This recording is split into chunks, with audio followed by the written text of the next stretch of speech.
Russian military personnel have just arrived in Niamey to train their soldiers and set up an air defense system.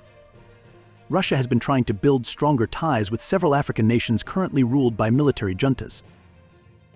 As part of Niger's strengthening security relations with Moscow, Russian military instructors have traveled to the West African country armed with an air defense system and other gear, according to official media. In January, the military administration of Niger decided to increase military collaboration with Russia following the expulsion of French forces that were assisting in quelling violent uprisings in other Sahelian countries. One of the poorest nations on earth, Niger had sided with the West in the struggle against armed insurgents in the Sahel, but since a coup deposed elected President Mohamed Bazoum in July of last year, the country has turned to Russia. Although there are currently roughly 1,000 US forces in Niger, their movements have been restricted ever since the coup. In March, Russian President Vladimir Putin and General Abdurrahman Tiani, the head of the military administration, had a phone conversation about global strategic cooperation against current threats, according to official statements at the time, without providing any further details. Niger has formed a combined force with its neighbors Mali and Burkina Faso, who were also overthrown by military coups, to combat protracted violent uprisings. The strengthening ties between Russia and Niger reveal a great deal about the evolving nature of international coalitions. There's more at stake than just military power. Communication is key. And this message is getting louder and clearer thanks to the people of Niger. Voices yelling down with France have been heard throughout Niger's streets. This phrase severely damages the country's historical links to its former colonial master. These aren't just protests, they're a proclamation of Niger's drive for independence and a daring move toward making its own decisions free from the oppressive grip of previous colonial powers.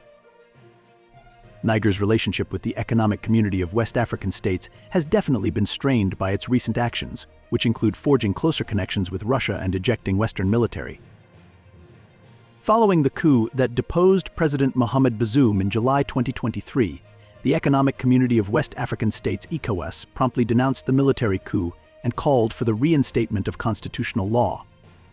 If the military authorities did not restore the democratically elected government within 7 days, the bloc threatened to impose harsh penalties. Following up on its threats, ECOWAS imposed a number of diplomatic and economic penalties on Niger after the leaders disobeyed its requests. The already delicate economy of Niger has been significantly impacted by these sanctions.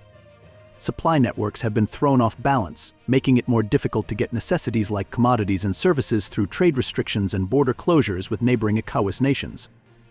Niger's financial problems have been made worse by financial and economic policies like asset freezes and aid program suspensions.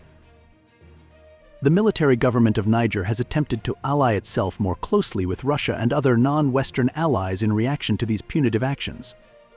This tactical change can be interpreted as an effort to find alternate sources of support and economic cooperation in order to offset the pressure from ECOWAS and lessen the impact of the sanctions. It is noteworthy that the junta in Niger has allied itself with 2 other ECOWAS countries, Burkina Faso and Mali, both of which have recently gone through military coups. The alliance of Sahel states which these 3 nations have formed has complicated the dynamics within the regional bloc. Amidst these difficulties, there have been rumors that Niger and the regional bloc could be able to reconcile if the ECOWAS sanctions are lifted. But such a step would probably be subject to requirements, such as the military government's promise to hold democratic elections and restore the constitution within a certain amount of time. The recent negotiations on security cooperation between President Putin and the military ruler of Niger serve as an example of the evolving nature of international relations and the pursuit of shared interests. Despite the fact that some could find this involvement alarming or indicative of a shift in allegiance, it's important to approach the topic thoughtfully. What do you think about Russia deploying troops to Niger? Do you think Russian troops will be able to achieve what the West was not able to achieve in years? Tell us what you think in the comments section below, and please subscribe for more educative content like this one.